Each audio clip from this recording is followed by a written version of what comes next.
Well, welcome everyone to It Tastes Different Gaming Reviews. And what are we reviewing tonight? We're reviewing the game with the guy who made it with the giant, God of War Ragnarök.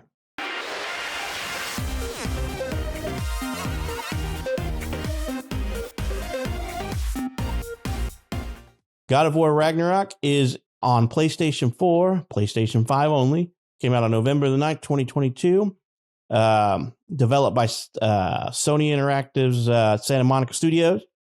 And basically, single player, action, adventure, hack and slash game with some puzzles and cool stuff like that. So let's kind of get into the reviews and see what the guys are thinking. Nick, what do you think, man? What are your initial thoughts on God of War Ragnarök? It's a good game. Visually, it's very beautiful game. They did really well with the visual style, and just the amount of detail within the scenery is quite a lot. There's a lot of combat and puzzles. The combat's, if you play the last God of War, combat's pretty much the same. It follows that same kind of combat that we kind of used to from the reboot of God of War, right? These are the reimaginings of God of War, I guess you could say. I don't know, because the originals were more straight, linear fighting action type of game, kind of Devil May Cry-ish in a sense type of style. But this one, there's more story based and action RPG elements. You can upgrade, put skill, points into unlocks for new skills for your weapons and into armor pieces, and there's runes and various things that you can equip on your character and stuff like that. So yeah, this game is a lot of fun. It's a really cool game. I think we were pretty much expecting God of War to be a good game, given the base of Sony Santa Monica Studios track record, especially with the last God of War. If you just keep doing what you did there, right, and just turn up the volume a bit, you're going to make something good, right? Because the last one was good too. So yeah, they've done a really good job. There's, with these games, there's a lot of side stuff and there's a lot of side quests and things like that. I'm not sure if I'm a huge fan of that stuff or not. I would kind of like it to be a little bit more, I don't know. For me, I would kind of like it to be more on the linear side. I understand why they have that, it's to, kind of make it more full, right? For stuff for you to do to help you power up your character more and unlock cool extra abilities and various things like that. It's just a story. The story is so interesting and so good that like these moments where you can venture off and do other things, it feels like it takes a break in the story at that point. But the nice thing about it too is the characters do talk during these times and kind of give you some tidbits about the land that you're exploring or things that are happening in these side quests. So that helps, right? That helps kind of add context to not necessarily always the main story per se, but just kind of like the land that you're in and what's going on there or why it is the way it is, right? So that is one cool aspect. The voice acting is great in this game. They did a really good job with that. So the writing and everything like that's really good. And you don't have to do the side stuff. So if you want to focus on just story elements, you can just keep following the story beats and go through the story. You don't have to do the side stuff. But, for all of us here, we have the same problem Pat does. Ooh, shiny thing. Let's go over there and do all that, right? I feel like there's a checklist on my wall and I have to check all the check marks. So games like this, that, if I'm in an area with side quests, I'm going to do every single one that I found. But this game also has that aspect of places you can't get to, kind of a Metroidvania type thing where you need X weapon to get to X area. So you got to come back here later, which kind of sucks because now I got to remember, which there is an easy way to get back to places, so that's not a problem. But now I've got to remember, okay, when I get certain things, I'm going to need to come back to these areas and search for these things.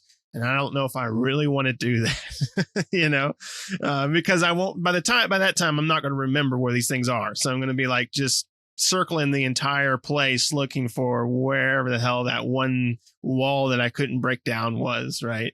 But for a completionist person or a person that tries to complete as much as I possibly can, I'm sure I'll go back and venture around looking for that one wall that's somewhere that I can break down with the new item that I got. But otherwise, I think it's a really good game.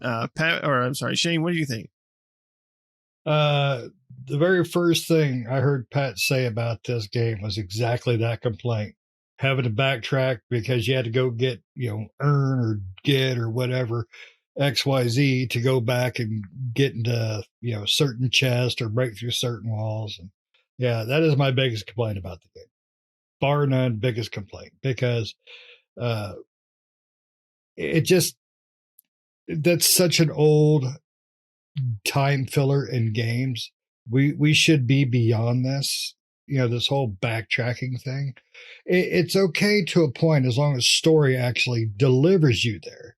Not that I have to go back there just randomly on my own, because I don't want to. I want to experience new, not old. So it's just a filler, and that's the sign of laziness. And it's not to demean the developers or the people that made it, but that is what it is. It's a way to just add pad time into it. It drives me absolutely crazy. But my favorite thing about this game is dialogue. The voice acting, the random dialogue is superb.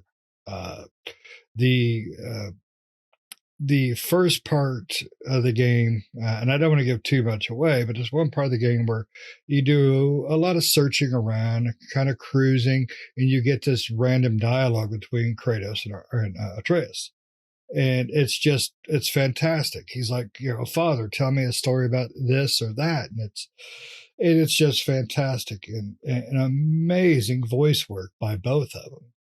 But every character you come across in this game, dialogue and voice work is just, bar none, is what keeps Sony on top.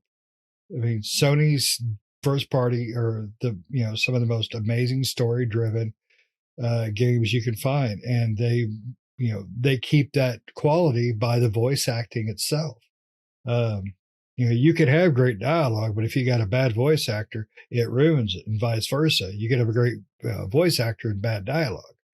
So Sony Santa Monica nailed that, absolutely nailed that.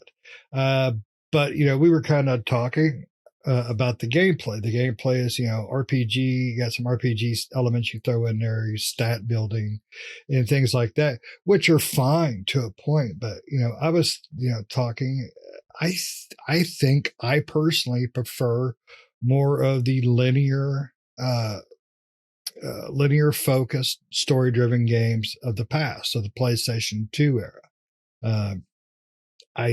I like that. You don't do a lot of backtrack. You don't do a lot of side stuff. It's just focused. It's dead on to where it wants to go, and it gets you there.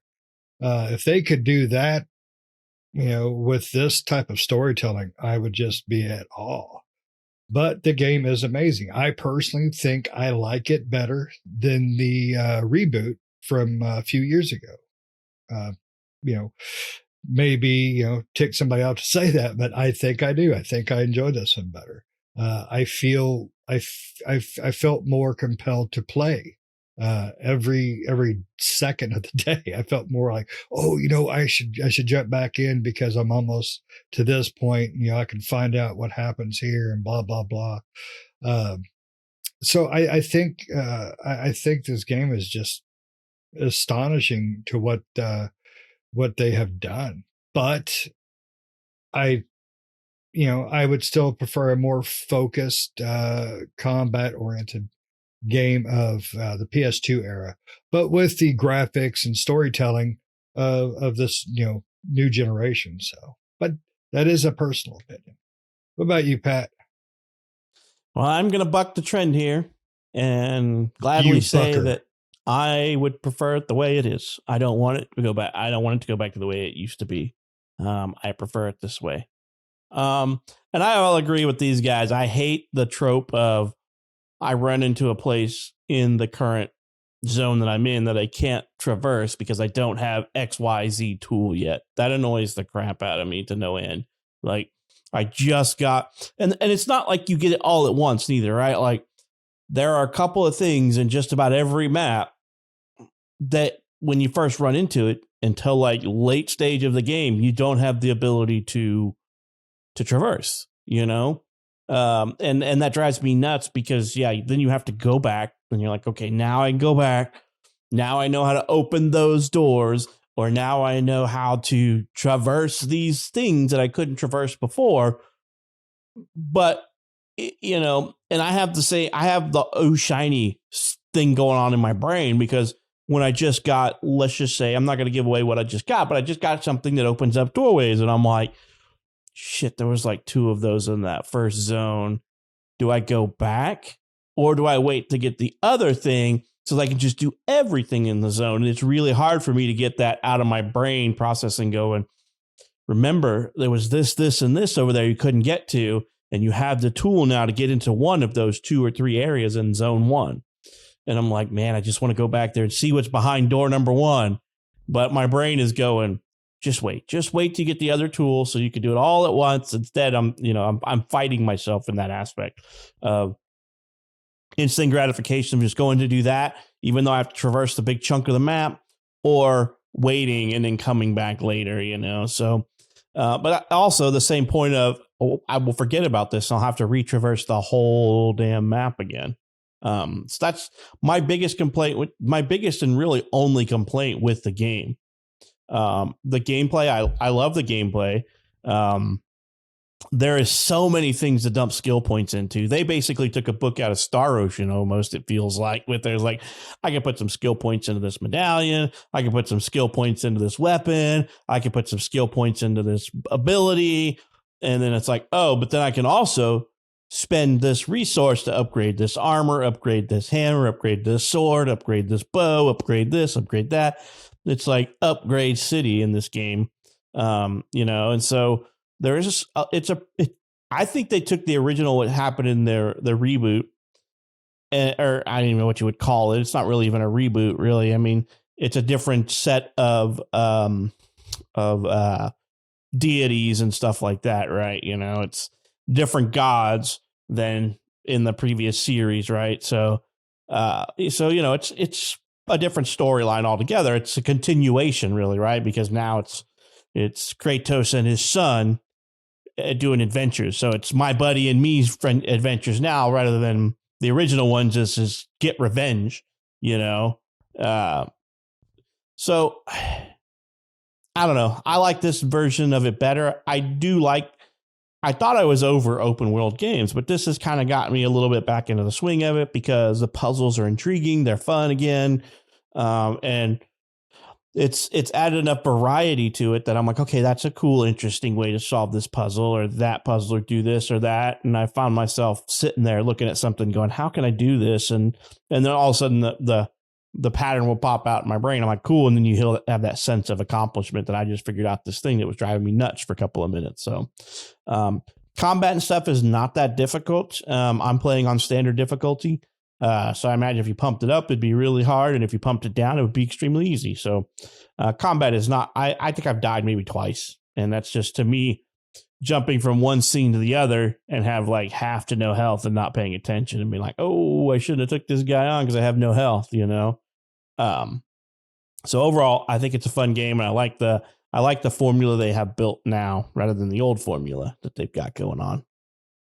So, and I wish Shane and them, I like the banter. Like there's the whole banter between everybody going on. I think the funniest story I heard was when he was talking to Freya and she's like, what's this Medusa story that you guys keep talking about? And he's like, oh, it's a snake lady that turns people to stone. And she's like, well, how do you deal with that? And he goes, well, you can either show her a reflection and kill her, or the hard way and pop off her head. And she's like, oh yeah. And she's like, what way did you take? And he's like, the hard way, you know, because he chopped off her head, you know. So it's just the whole banter between them and I forget the head's name. I always forget his name. Whatever. I think Mimir. Yeah. Mimir is his name. Yes. Yeah. So Mimir. yeah, because Mimir. It's weird having just a head attached to your backside the whole game. Just better with to have random it dialogue. shoved up your backside. I guess, because then sometimes he just puts the head in random weird places, you know. And Yeah. But, you know, that is one of the things, those little details about this game that I really thought was just so smart and well done, is the way they handled that damn head the entire time.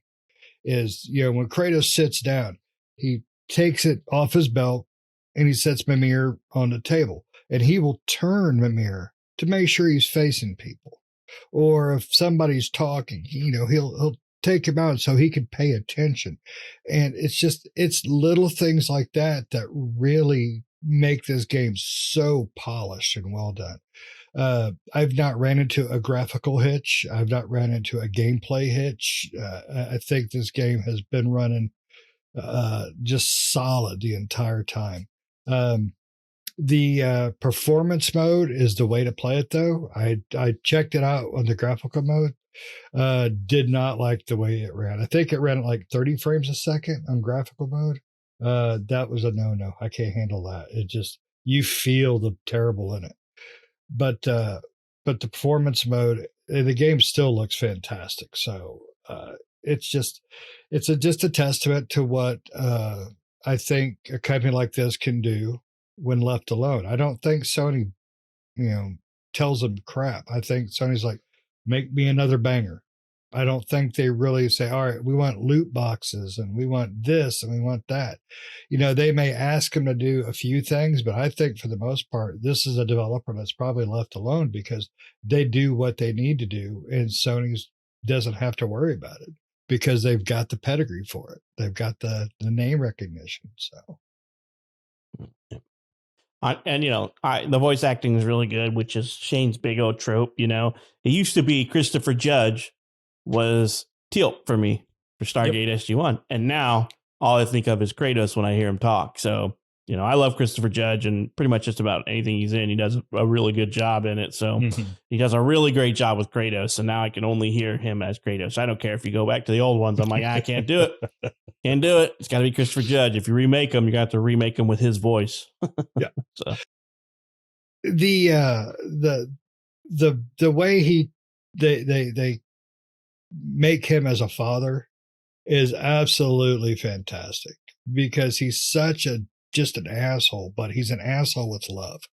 It really, you feel that out of the way he runs that character. Christopher Judge nails Kratos. And you're right. You have some people with that voice, that's very distinctive. James Earl Jones, but you will never get anybody but Teal to play Kratos. And by the way, I loved him in Stargate. Yeah. What about you, Nick? Any issues or anything you really didn't like in the game? It sounds like you're not a big fan of it sounds like you are, but aren't a big fan of the non-linear version of the new types of God of War. I don't mind. I don't know. I don't mind it too bad. It's just, I like the story, the main story so much that, it's very interesting and very good that I think those parts kind of take away from that it's like story breaks, right? Like, let's take a break. It's like intermission when you go in there, from the story, which I don't know. Sometimes I feel like it needs to just continuously coax with it. But I understand you can continue with the story and not have to do those side things. Just for me, I can't avoid doing side stuff. But the side areas are huge, they're so gigantic that it's almost like, oh man, I have to go out here and do this. That's kind of the feeling I get. But when you go out there and do it, there's some really cool stuff that happens. It's just the trek between point A to point B that you're like, like in the very first area, you got the, one of the side things, is this giant island. And that comes alive, right? Or it is alive. And that's a really cool side area, right? That's a really cool side quest. Like that whole thing, it's like a whole puzzle system and everything like that. And that's really cool if you want to take the time and go out there, right? And I do suggest it. It's just, it seems overwhelming at first because there's so much stuff out there. And it's like, man, I don't know if I want to take the time to tackle all this, which I did. I went out there and probably spent hours out there in the ocean tackling all the little side areas and going to all the spots and stuff like that. But yeah, ultimately, I think it's a really fun game. It's a really good game. I think the voice acting is really good. All the dialogue's really good.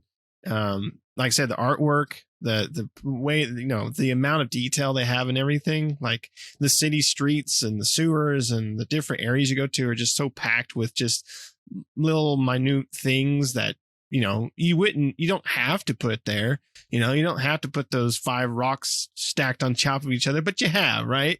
And they don't do anything but add environmental flair, but you've done it because it adds environmental flair to the area. It's not just a box that's empty. Like, we get some games that are like that, where they just put a room in there and there's nothing in the room besides enemies to fight, and then you move on to the next one. They've filled these rooms and these areas and these levels with detail, with things that don't necessarily have to be there, but they've done so to kind of create this world, right? And so that's really good. I mean, that's really good artistry and development. They've done a really good job with it. So yeah, I mean, not like that summer blockbuster movie. This is one of them, right? Yeah, I will agree, because I was just sitting there the other day and I can't remember which zone I was going through, but I was like, there's like little critters like everywhere, just random, and they're all so random. Like, I'm sitting there going through one of the zones, there's like this little mushroom creature, and I'm like, okay, and I go across and there's weird little flying pixie fairy creatures and lizards, and I'm like, they're just chilling out, hanging out, and bugs everywhere and stuff. And I'm like, there's quite a bit of detail in the different zones and areas that you're in. So, and somebody spent a lot of time. Interact with them too. You can squish some of them. You stuff. can, right? You can't kill all of them. Some of the more bigger creatures, they won't let you attack them. Yeah, I've tried. Axe won't Shane wants to just kill everything in the zone. I mean, like in the lake area that I was talking about before, there's fish in the water, right? Yep. There doesn't need to be fish in the water. There's no reason for you to see a fish swimming by, but you can look down and see, like, once in a while a fish go and just swim past, and you're like, again, it's attention to detail. I mean, there's stuff in the game that, again, like most developers, depending on the game, probably wouldn't put in there because it doesn't add anything to it, right? But it does. It does add stuff to it, and this game proves that by these little things like the lizards and the different bugs and the fish and stuff like that don't necessarily need to be there, or just the design of the level or whatever. It adds more to the authenticity of the area that you're at, right? You feel like it's a living, breathing world that will continue on whether you as Kratos are there or not, right? And that's how it feels. It doesn't feel like a stage. It feels like a world that's already established, already has its ecosystem, and you're just in it. Yep. Definitely a good game. So as you can tell, we're all on board. We're all enjoying it. Still haven't beat it. It's a pretty lengthy game. I've been putting a lot of time into it, as we all have. But I will continue to try to beat it. And we'll go from there. So as you can see, we're all a big fan. We all paid for it. I think it's worth the $60, or I should say $70, right? So the $70. Unfortunately, I hate to say that. I really hate to say that, because I don't want $70 games, but there's $70 games out there, and this was all going to be on our playlist. Unfortunately, we had to pay for it to play it, or else we wouldn't have got to play it. So I hate that we're in this era, but it is what it is, and it's a damn good game. It's worth a try if you're a fan of this. And Sony always makes really great first-party titles, and this is just no exception. I'm pretty sure everybody knew it was just going to be a top-notch great game, but it turned out to be an amazing game. So check it out. Anybody got anything else they want to chat about on this one before we go back into the world of Kratos and try to kill some more shit? I absolutely love Thor in this game. So he's no Hemsworth. No. No. He's better than he's more Hemsworth. like Thor cream, ice cream Thor, than he looks like melted ice cream. Yeah.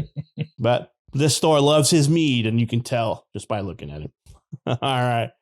Well, let us know what you think. Did you pick this game up? Are you a fan of the new Ragnarok or the new God of War series, or do you like the older series, like Shane and Nick would prefer the more linear and just straightforward action, and just linear story type game? Let us know down in the comments. Let us know what you think about the $70 price tag as well. Let us know what you think about that. And, as always, don't forget to subscribe to the channel. You made it to the end of another episode. Don't forget to hit that bell for notifications. Don't forget to like the video for us as well. All the subscriptions help us keep doing what we're doing, so keep on subscribing and share the videos out with your friends. And we hope you enjoyed this episode, and we hope to catch you in the next one. See ya.